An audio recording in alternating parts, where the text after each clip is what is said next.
प्रिय छात्रों, सुप्रभातम। आज 12वीं कक्षा के हिंदी विषय में आप सभी लोगों का स्वागत है। पिछले दिन आप लोगों को नौका विहार सुमित्रानंद पंत जी के द्वारा रचित रचना जो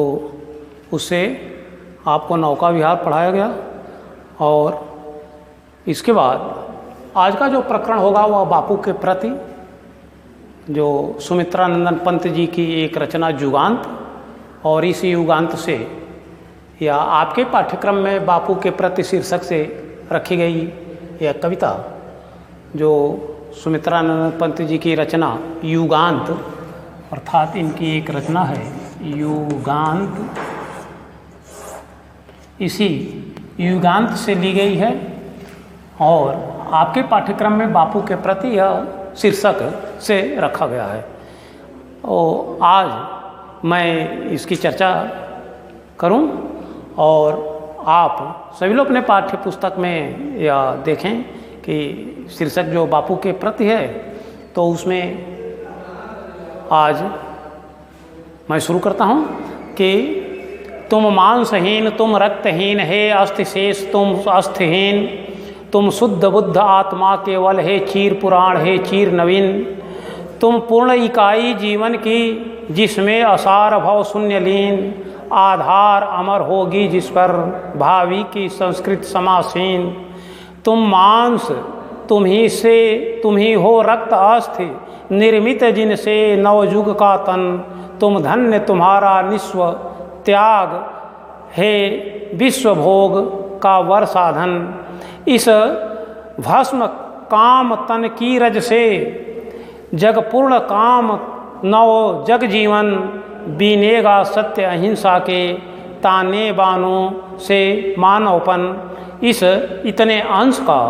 मैं आज आप लोगों के सामने व्याख्या और शब्दार्थ करूँगा। तो यहाँ से शुरू होता है कि तुम मांस शब्द के पहले अर्थ देख लें कि तुम मांसहीन, तुम सत्य रक्तहीन, अर्थात मांस से रहित, रक्त से रहित, अस्थिशेष जिनके शरीर में केवल अस्थि अर्थात हड्डी ही दिखाई देते हों, अस्थि पंजर ही दिखाई देता हो, अस्थिहीन अर्थात वह भी न हो, तुम शुद्ध बुद्ध आत्मा केवल अर्थात केवल आत्मा के बल पर शुद्ध आत्मा, और बुद्ध अर्थात बुद्धि विवेक ज्ञानवान आत्मा केवल, हे चीर पुराण, हे चीर नवीन, प्राचीन एवं नवीन, चीर पुराण अर्थात प्राचीन और चीर नवीन अर्थात नवीन आदर्शों का समन्वय करने वाला, हे चीर पुराण, हे चीर नवीन, तुम पूर्ण इकाई जीवन की, अपने आप में एक संपूर्ण जीवन को पूर्ण इकाई कहा गया है, जिसमें असार भव शून्य लीन, असार अर्थात जितने सार तत्व हैं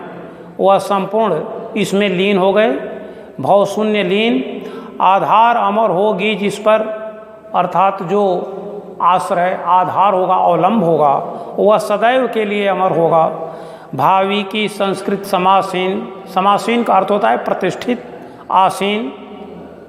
संस्कृति अर्थात जो हमारी संस्कृति भारतीय संस्कृति आने वाली, भावी का अर्थ होता है आने वाली, तुम मांस तुम ही हो रक्त या अस्थि, मांस रक्त खून अस्थि हड्डी, निर्मित जिनसे नवयुग का तन, नए युग का निर्माण, तन का अर्थ होता है शरीर, नए युग का शरीर, तुम धन्य तुम्हारा निस्व त्याग, तुम धन्य हो, निस्व त्याग अर्थात निस्वार्थ बड़ा त्याग, जिसमें किसी प्रकार का कोई स्वार्थ न हो, इस तरह की त्याग की भावना, हे विश्व भोग का वर, है विश्व भोग का वर साधन, श्रेष्ठ साधन अर्थात अपनी इच्छाओं एवं भावनाओं को पूरी तरह से भस्म करके उनकी धूल में, आगे कहते हैं इस भस्म काम तन की रज से अर्थात काम भावनाओं, इंद्रियों अर्थात अपनी इच्छाओं आदि को भस्म करके उनकी धूल में, रज से अर्थात होता है धूल, जग पूर्ण काम नव जग जीवन नए जीवन का अर्थात सत्य एवं जो के सिद्धांत के आधार पर अर्थात पूर्ण काम नव जग जीवन बीनेगा सत्य अहिंसा के तानों बानों से मानवपन। अर्थात सत्य और अहिंसा ताना बाना से तात्पर्य है जो वस्त्र बनाते समय एक क्षैतिज और एक ऊर्ध्वाधर अर्थात दोनों तरफ से जो धागे लगाए जाते हैं उसको कहा जाता है ताना और बाना। अर्थात एक इधर से और एक ऊपर से, ऐसे हर वस्त्र में यह दो धागों का प्रयोग किया जाता है जिसे ताना और बाना कहा गया है। यहाँ ताना बाना से तात्पर्य है कि मानवीय जीवन सुख एवं समृद्धशाली बनेगा बनाने के उद्देश्य से यह ताना बाना अर्थात सत्य और अहिंसा के ताने बाने जो जीवन को अच्छा बनाने, मानव को पूरी तरह से मानव जीवन जीने के उद्देश्य से इन तानों बानों अर्थात सत्य और अहिंसा का पालन करेगा। अब आप पूरे का भावार्थ देखें। यहाँ कवि जो है बापू के प्रति अपने समर्पित भाव को व्यक्त करते हुए कहते हैं कि बापू आपके अंदर अब आने वाली नई पीढ़ी के लिए भविष्य दिखाई देता है, अर्थात आपके ही पद चिन्हों पर चलकर नए युग का निर्माण होने वाला है। लेकिन आप हैं कौन कि तुम मांसहीन, तुम रक्तहीन, है अस्थि शेष तुम अस्थिहीन। अर्थात बापू आपके अंदर ना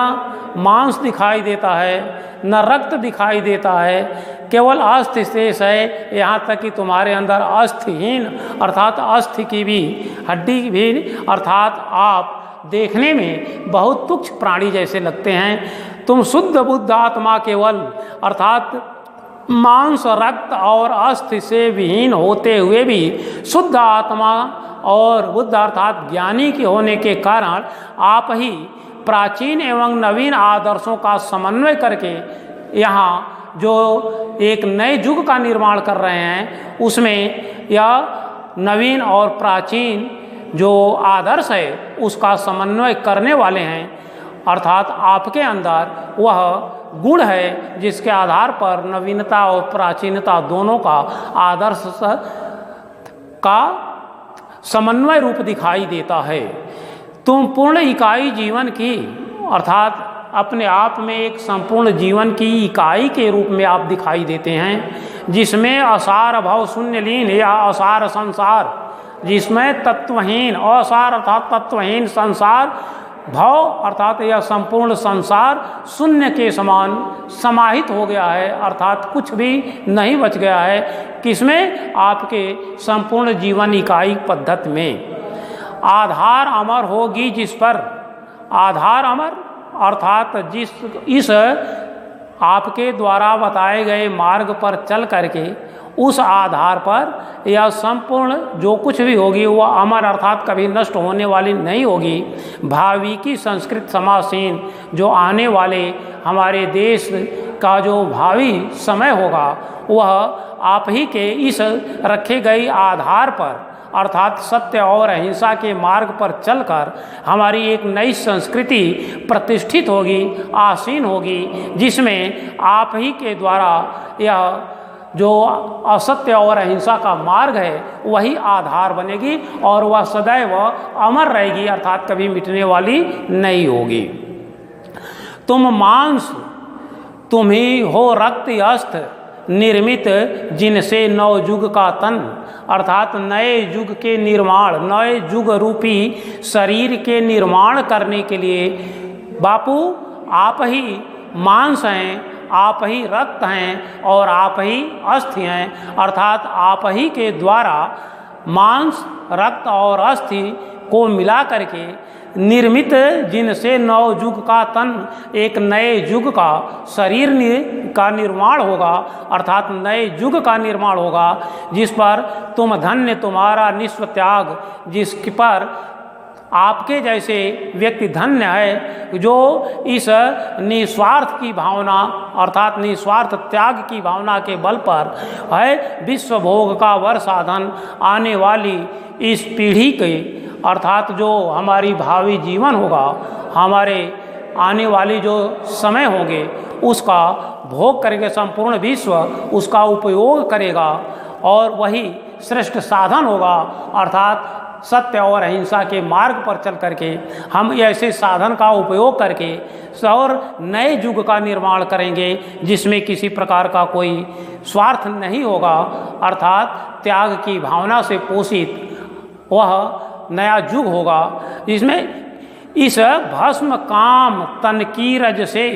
अर्थात अपनी इच्छाओं एवं भावनाओं को भस्म करके, इस भस्म काम तन की रज से, अपनी भस्म का अर्थ होता है जिसको जलाना, नष्ट कर देना, इस काम शरीर के तन रूपी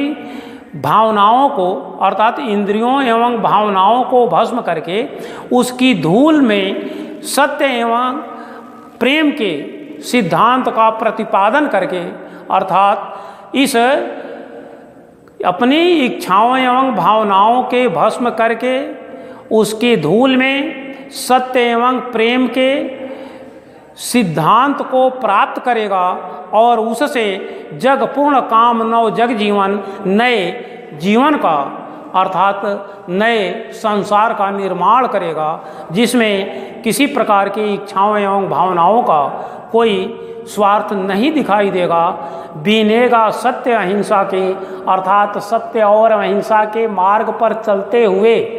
आने वाले समय में आपके द्वारा बताए गए इस मार्ग पर चलकर एक नए संसार का निर्माण होगा, एक नए विश्व की रचना होगी जिसमें वह जग पूर्ण काम नव जग जीवन, संसार में पूर्ण कामना से युक्त सिद्धांत के आधार पर जग जीवन बीनेगा सत्य अहिंसा के। सत्य और अहिंसा ये दो प्रकार के धागे होंगे, जो एक ताना होगा और एक बाना होगा, अर्थात इस सत्य और अहिंसा जिस प्रकार से धागे के माध्यम से ताना बाना लगा करके वस्त्र का निर्माण किया जाता है, उसी प्रकार से आने वाले नए युग का निर्माण वह सत्य और अहिंसा के द्वारा बुना गया होगा जिसमें मानव जीवन अर्थात सुखी एवं समृद्धशाली बन सकेगा। ताने बानों से मानवपन अर्थात इस सत्य और अहिंसा के ताना बाना के द्वारा ही यह मानव जीवन सुखी एवं समृद्धशाली बन सकेगा, ऐसा कवि का विश्वास है। इस बापू के द्वारा चलाए गए सत्य अहिंसा के मार्ग के माध्यम से आने वाले नए युग का निर्माण और नए मानवपन दिखाई देता हुआ हमारे सामने आएगा, इसमें कोई संदेह नहीं है। आगे फिर कवि कहते हैं कि सुख भोग खोजने आते सब, इस संसार में बापू आपके अतिरिक्त सभी लोग सुख की तलाश में, सुख भोगने के उद्देश्य से ही जीवन जीने के लिए इस संसार में आते हैं। आए तुम करने सत्य खोज, लेकिन एकमात्र आप ही ऐसे हैं जिन्होंने सत्य की खोज में यहाँ सत्य और अहिंसा के मार्ग पर चलते हुए सत्य की खोज में अपने संपूर्ण जीवन को व्यतीत करते हैं। जग की मिट्टी के पुतले जन, तुम आत्मा के मन के मनोज अर्थात अपने मन रूपी कमल को सदैव इस मिट्टी के पुतले के रूप में खिला दिया। अर्थात मिट्टी का पुतले कहने का तात्पर्य है कि मानव शरीर जो है वह मिट्टी से बना है और अंत में उसी मिट्टी में मिल जाता है, इसलिए यहाँ मिट्टी के पुतले कहा गया है कि मिट्टी के पुतले जन, अर्थात महात्मा गांधी को यहाँ कवि यह मिट्टी का पुतला कहते हुए कि यह शरीर तो मिट्टी का पुतला है जो मिट्टी से पैदा हुआ और मिट्टी में मिल जाएगा, लेकिन सत्य और अहिंसा के मार्ग पर चल करके सत्य की खोज करते हुए तुम आत्मा के मन के मनोज अर्थात तुम्हारे आत्मा रूपी कमल सदैव खिला रहेगा। अर्थात मन रूपी जो आत्मा है अर्थात मन रूपी जो कमल है वह सदैव खिला रहेगा। इस प्रकार आज ये इन अंशों का अर्थात कविता के कुछ अंशों का शब्दार्थ और भावार्थ आपके सामने रखा गया। इसमें आप देखेंगे कि काव्य सौंदर्य के आधार पर कि इसकी भाषा अर्थात पंत जी की भाषा बापू के प्रति जो रचना है जुगांत, इसमें संस्कृत निष्ठ खड़ी बोली है और भक्ति रस है, अर्थात कवि जो है वह निश्चित रूप से बापू का भक्त, और इसमें अभिधा एवं लक्षणा शब्द शक्ति है। अभिधा और लक्षणा के माध्यम से कवि जो है वह बापू को एक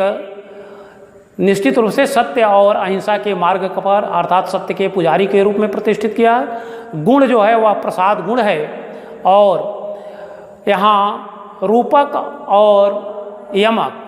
अलंकार के साथ साथ कहीं कहीं विरोधाभास अलंकार भी दिखाई देता है। इस प्रकार से यह